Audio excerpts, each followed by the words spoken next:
6.3 juta ahli KWSP bawah 55 tahun hanya memiliki simpanan kurang RM10,000 dalam akaun KWSP. RM10,000 ni untuk tempoh persaraan selama 20 tahun, tuan-puan hanya ada RM42 satu bulan. Kemungkinan tuan-puan perlu bekerja kerana tuan-puan tidak membuat persiapan untuk persaraan. Jadi, berapa dana persaraan yang tuan-puan perlukan? Katakanlah perbelanjaan bulanan semasa bersara sebanyak RM2,000 dengan syarat rumah dan juga kereta sudah habis dibayar dan tiada lagi pinjaman bank. 20 tahun bersamaan dengan 240 bulan.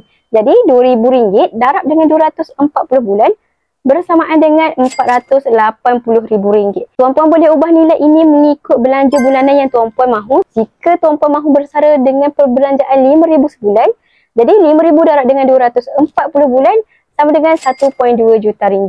Tuan-puan boleh lihat penyata KWSP tuan-puan adakah sudah cukup simpanan untuk bersara nanti. Jika tidak, tuan-puan boleh mula menabung sekarang dan simpan dalam bentuk emas untuk bekukan nilai simpanan persaraan tuan-puan nanti.